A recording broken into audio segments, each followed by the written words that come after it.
Hey everybody, it's Carpo again. The subject I'd like to cover right now is what went wrong with humanity in recent centuries, last few centuries, to make us move towards this utter state of technological obsession.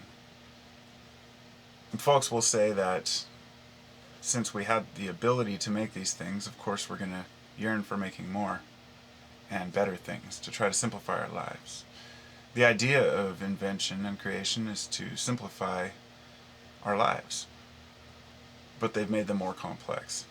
And I heard a very good point earlier that really got me thinking about a concept that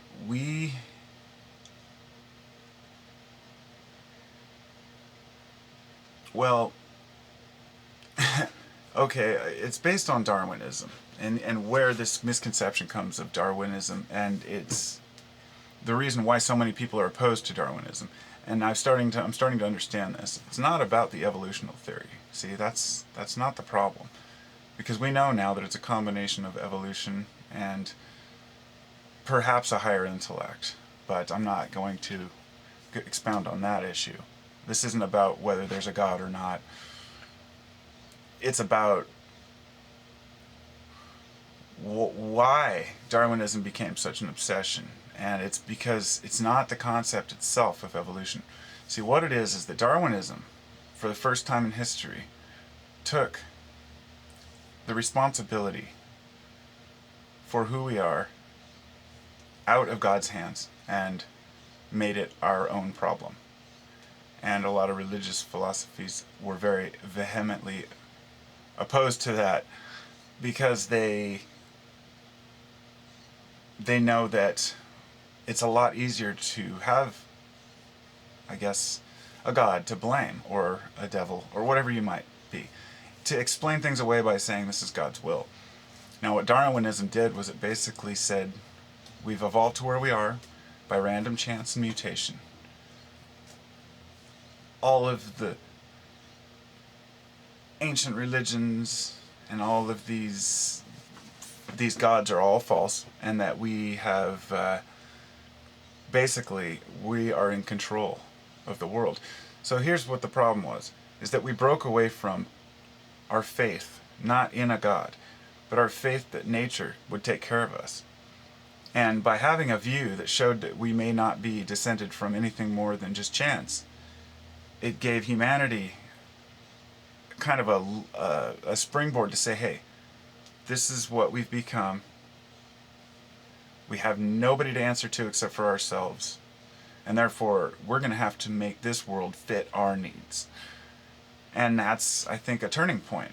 When we stopped living in the grace of the world and trusting in nature, and we started trusting more in ourselves and our technology to save us. And what that stemmed from was an idea that nature didn't give a damn about us. And that's the main point of this. That's the whole, that's the fulcrum of this video, is the idea that nature, we lost faith that nature would take care of us. We decided that living in harmony with nature didn't mean anything. The only reason to live in harmony with nature is to not destroy it so it doesn't destroy us. And so we become stuck with this idea that we're evolved from random chance. And then we have the opposite spectrum, which says that no, we were created by God, say 6,000 years ago. And in between, there's this view that evolution is driven by intelligence. And this is where the term intelligent design came from. And I'll tell you something, that the Christians have destroyed that word. If you bring up intelligent design, then everyone assumes that you're a Christian trying to push your views, because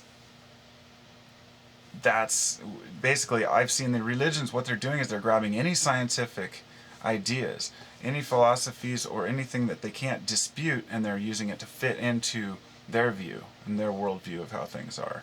And meanwhile, the evolutionists are saying that everything that we believe is a construct of our own minds, which isn't too far from the truth. But I guess that we're all at the mercy of using our own hearts and minds to figure it out. But my view is that when we stepped away from believing in something greater than ourselves is when we started to fail. And, maybe 10 years ago, I wouldn't have believed that. I wouldn't have said that. I would have said that believing in the existence of a God or anything of that sort is the biggest devastation to humanity, and that once we stop doing that, we can stop blaming, yada yada. Nowadays, I'm more prone to say that the way I view God, in that sense, I am God, and you are God, and there's no way around that. I see, in the view that I have, that we are equals with Jesus, with any historical figure. We all have equal capacity. It's all what we do with it. The reason why I think so many people are opposed to the idea that they're their own God is because by saying that they are, it causes one to have to take action to better his own life. We can't have a scapegoat for our problems anymore, and we can't yearn for what might happen in the afterlife and ignore this life anymore. It becomes you're an integral part of the system. And that's too much for some people to bear. It's a lot easier to separate yourself completely from God and say, it's all chance. Here I am. Whatever God wants, it's His will. But when you see the world through the eyes of you are God, then God's will becomes your will. And humanity's will, as well as nature's will. But it's all the same will. It's all the same mind. And I think that today we're starting to break away from that misconception that nature is here to serve us.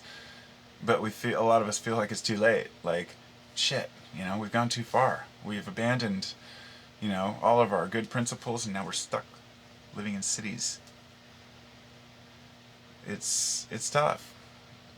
For all the folks out there who may live in the country who are watching this video, who may live even on the outskirts, in a place where it's quiet and you can wake up and hear silence, you don't realize, unless you've lived in this city, what it's like to live in this city. So, and I'm not saying that you should.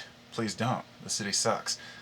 But what I'm saying is, from a city folk's perspective compared to a country folk perspective, we have completely different worldviews. I'm somewhere in the middle. I mean, I live in town, but I don't live in the city. But what I'm saying is that you learn to block out traffic in the city. You learn to block out horns, sirens, cars, tires. Then you go out to the country, and the slightest sound will wake you up because you're not used to that. Often people that live out in the country come to the city and they can't sleep because it's too noisy. This is just one small facet of the differences between us. So, and there are many, but what I'm saying is that the views that we have are independent from one another, but at the same time, we all share this community, this communal thought pattern. And